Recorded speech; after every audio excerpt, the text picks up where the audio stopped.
नमस्कार, भारत लाइव देख रहे हैं आप। बिहार में ये लगातार अब चर्चा हो रही है कि भाजपा अपने सहयोगियों की संख्या बढ़ाने को लेकर काफ़ी जद्दोजहद कर रही है। जहां एक तरफ चिराग पासवान को भाजपा ने ऑफर भी दे रखा है और उनकी शर्तों पर डिस्कशन भी चल रहा है, वहीं बताया जा रहा है कि आरसीपी सिंह की नई पार्टी जो बनने वाली है उसे भी एनडीए का हिस्सा बनाया जाएगा। इसके अलावा अपने सहयोगियों को बढ़ाने को लेकर भाजपा ने और भी रणनीतियां बना रखी हैं। एक तरफ मुकेश सहनी को लगातार न्योता आ रहा है। मुकेश सहनी ने एक सभा के दौरान बिहार में स्पष्ट भी किया था कि उन्हें भाजपा के नेताओं द्वारा ये ऑफर दिया जा रहा है कि वो आएँ दिल्ली और बातचीत करें और ये तय कर लें कि आखिर किन परिस्थितियों में आगे काम करना है। वहीं बताया जा रहा है कि भाजपा बिहार में ये सब इसलिए कर रही है क्योंकि वर्तमान में जो महागठबंधन का स्वरूप बना है उसमें 7 दलों को जोड़कर भाजपा के मुंह पर तमाचा मारने की कोशिश महागठबंधन की तरफ से नीतीश कुमार और तेजस्वी यादव ने की है। ऐसे में भाजपा के लिए बड़ी चुनौती हो गई है कि वो इस आरोप लगा है कि भाजपा अपने सहयोगियों के साथ धोखा करती है या भाजपा के साथ कोई गठबंधन नहीं करना चाहता है, इस कलंक को अपने माथे से मिटाए और साथ ही साथ ये भी एहसास कराए कि उसके साथ गठबंधन करने वाले दलों की संख्या अभी है और वो अकेली नहीं है।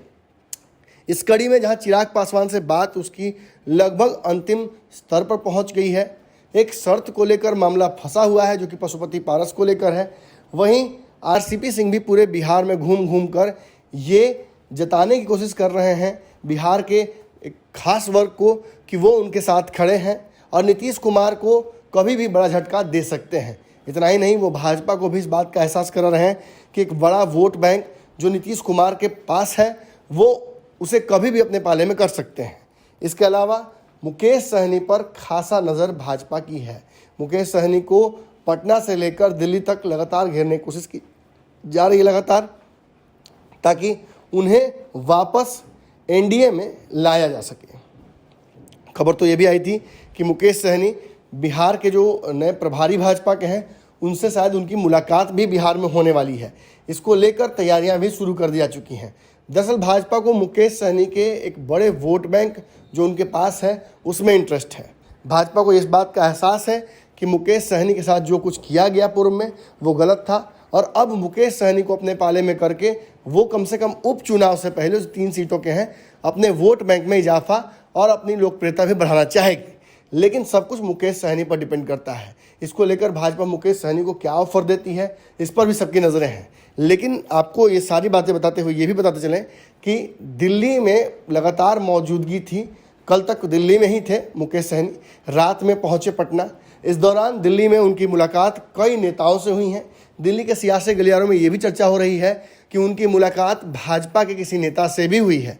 भाजपा के किसी नेता ने उन्हें अप्रोच करके उनसे बात करके उनकी बताई हुई जगह पर पहुंचकर उनसे मुलाकात भी की और उन्हें ये भी ऑफ़र दिया कि वो वापस एनडीए में आ जाए, जो पुरानी बातें हो चुकी हैं उन्हें भूल जाया जाए और एक रणनीति के तहत जो 3 सीटें हैं उपचुनाव की उन पर चुनाव की तैयारी की जाए और उस पर एक बड़ी रणनीति बनाकर महागठबंधन को जवाब दिया जाए।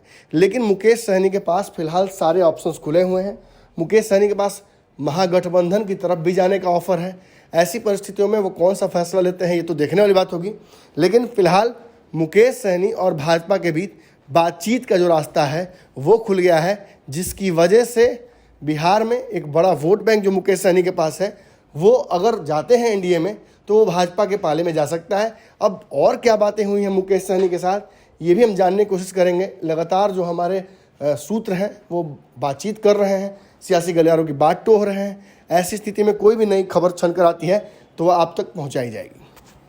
अगर ये वीडियो पसंद आई और वह बिहार के राजनीति और बिहारियत से सरोकार रखेनी तो सब्सक्राइब बटन दबा के चैनल के सब्सक्राइब कर ली। ओजे एगो घंटी बा, ओकरा बटन दबा देला से कुल सटीक और मारक खबर रुआ मुफ्त में मिल जाई। अगर रुआ पत्रकारिता के हमनी के नया प्रयोग में सहयोग कर चाहतानी तो ज्वाइन बटन दबा दी। पेटीएम नंबर नोट कर ली 9386816700। धन्यवाद।